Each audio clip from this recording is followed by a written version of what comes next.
नमस्कार मित्रांनो, स्वागत आहे तुमचं मराठी मनोरंजन कट्टामध्ये। जर तुम्ही अजून आपल्या चॅनलला सबस्क्राईब केलं नसेल तर आत्ता सबस्क्राईब करून बेल आयकॉन नक्की दाबा, कारण रोज तारिणी मालिकेचा सविस्तर रिव्ह्यू, प्रत्येक महत्त्वाचा डायलॉग आणि एकही सीन न चुकवता तुम्हाला इथेच पाहायला मिळतो। त्यामुळे हा व्हिडिओ शेवटपर्यंत नक्की बघा। चला तर मग आजच्या भागात नेमकं काय घडतं ते सविस्तर जाणून घेऊया। आजच्या भागाची सुरुवात खांडेकरांच्या घरातून होते। मागच्या भागात आपण पाहिलं होतं की युवराज दयानंद खांडेकर याच्या तोंडावर उशी दाबून त्यांचा जीव घेण्याचा प्रयत्न करत असतो। पण तेवढ्यात कौशिकी तिथे येते आणि धक्क्यातच युवराजला विचारते, युवराज, तू इथे काय करतोयस? सीन लगेच बदलतो आणि केदार आणि तारिणी रिक्षातून घरी येताना दिसतात। दोघांच्याही चेहऱ्यावर प्रचंड टेन्शन असतं। केदार म्हणतो, 4 वाजून गेलेत, इंजेक्शनची वेळ निघून गेली, आपण लवकरात लवकर घरी पोहोचलं पाहिजे। त्यावर तारिणीही काळजीने म्हणते, हो, नाहीतर खूप मोठा प्रॉब्लेम होईल। पुन्हा घराचा सीन दाखवला जातो। कौशिकी युवराजला विचारते, तू इथे कशासाठी आलास? यावर युवराज लगेच निरागसपणाचा आव आणतो आणि म्हणतो, इंजेक्शनची वेळ झाली होती म्हणून आलो। माझ्यामुळे त्यांना त्रास झाला, मला खूप वाईट वाटत होतं। मला झोपच लागत नव्हती, म्हणून मी स्वतः त्यांना इंजेक्शन दिलं। हे ऐकून कौशिकी पूर्णपणे शॉक होते। त्यानंतर ती विचारते, केदार आणि तारिणी कुठे आहेत? युवराज लगेच उत्तर देतो, मला माहिती नाही, मी आलो तेव्हा ते दोघे इथे नव्हते।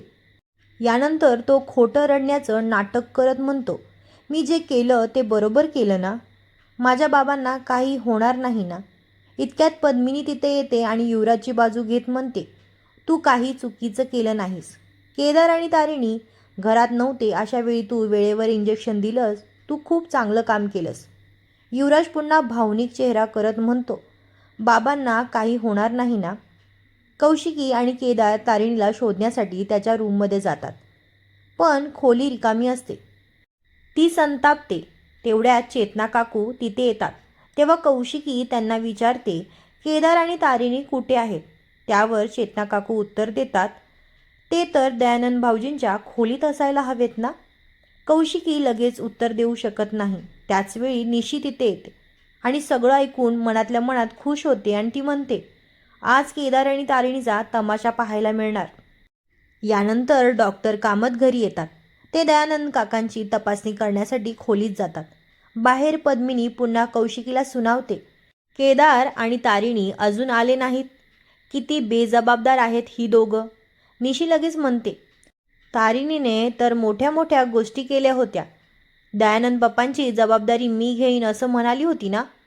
पद्मिनी टोमणा मारत म्हणते, हो, आणि आपण त्यांच्यावर विश्वास ठेवला, हीच मोठी चूक झाली।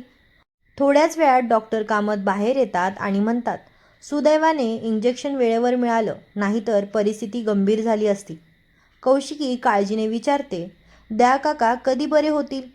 डॉक्टर कामत सांगतात, त्यांची तब्येत सध्या स्थिर आहे, पण त्यांची इम्युनिटी कमी आहे। वेळेवर इंजेक्शन आणि औषधं मिळणं खूप गरजेचं आहे। एक छोटासा निष्काळजीपणाही महागात पडू शकतो। हे ऐकताच पद्मिनी पुन्हा संधी साधते आणि म्हणते, जर माझ्या नवऱ्याला काही झालं असतं तर जबाबदार कोण असतं?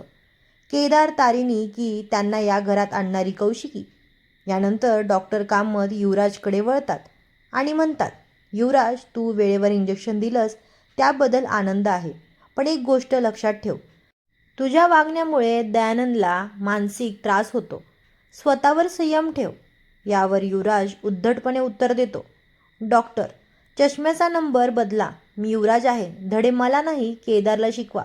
इतक्यात केदार आणि तारिणी घरी पोहोचतात। त्यांना पाहताच युवराज संतापाने केदारची कॉलर पकडतो आणि ओरडतो, नाटक बंद कर तुझं, माझ्या बाबांची अवस्था गंभीर होती, त्यांना सोडून कुठे गेला होतास? या घरातले सगळे प्रॉब्लेम तुमच्यामुळेच झाले आहेत। केदार काही बोलण्याचा प्रयत्न करतो, पण युवराज कोणालाही मध्ये पडू देत नाही। तेवढ्यात कौशिकी येते आणि दोघांना वेगळं करते। पद्मिनी लगेच म्हणते, युवराजला का बोलतेस? चूक तर यांची आहे। युवराज पुन्हा केदार आणि तारिणीला सुनावतो, जबाबदारी पेलता येत नव्हती तर घेतलीच कशाला? यावर तारिणी पहिल्यांदा ठाम आवाजात म्हणते, युवराज भाऊजी, हे विसरू नका, आज जे काही झालं त्याला तुम्हीच कारणीभूत आहात। मात्र कौशिकी तारिणीलाच थांबवत म्हणते, तारिणी चूक झाकण्यासाठी दुसऱ्याची चूक काढू नकोस. युवराज वेळेवर आला नसता तर दया काकांना काय झालं असतं याची कल्पनाही करता येणार नाही.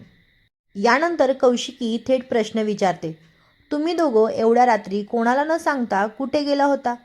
पद्मिनी लगेच टोमणा मारते, फिरायला गेले असतील. निशीही हसत म्हणते, हो मम्मा, दिवसा फिरून मन भरलं नसेल म्हणून रात्री फिरायला गेले असतील. प्रेमच इतकं उतू चाललंय ना. चेतना काकू नाराज होऊन म्हणतात, केदार आणि तारिणी, तुमच्याकडून अशी अपेक्षा नव्हती. कौशिकीला अचानक आश्रमाची आठवण येते. ती विचारते, तुम्ही आश्रमात गेला होता का? केदार आणि तारिणी होकार देतात. कौशिकी लगेच म्हणते, फोन लावा आणि स्पीकरवर बोला.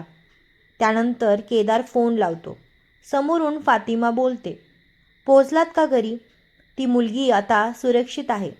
सगळी मुलं झोपली आहेत. काळजी करू नका. तुमच्या बाबांनाही बरं वाटेल. फोन कट होतो. आता केदार आणि तारिणी खरं बोलतात हे सिद्ध होतं. पण तरीही पद्मिनी पुन्हा वातावरण पेटवते. ती म्हणते, बघितलंस ना कौशिकी, यांना घरापेक्षा बाहेरची माणसं जास्त महत्त्वाची आहेत. निशी आणि युवराजी त्यात भर घालण्याचा प्रयत्न करतात आणि म्हणतात की या दोघांना शिक्षा झालीच पाहिजे. शेवटी कौशिकी कठोर निर्णय घेते. ती ठाम आवाजात म्हणते, आजपासून जोपर्यंत दयाकाका पूर्णपणे बरे होत नाही तोपर्यंत तुम्ही दोघांनी त्यांना भेटायचं नाही. त्यांच्या खोलीजवळही फिरकायचं नाही. हीच तुमची शिक्षा आहे. हे ऐकून केदार हादरतो. तो विनंती करतो, ताई, अशी शिक्षा देऊ नकोस. पण कौशिकी ठामपणे म्हणते, निर्णय झाला आहे.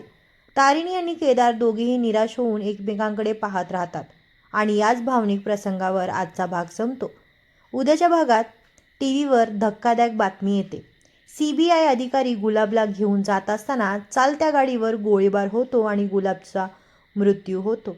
ही बातमी ऐकून घरात एकच खळबळ उडते. त्यावर पद्मिनी म्हणते, आता सगळं संपलं.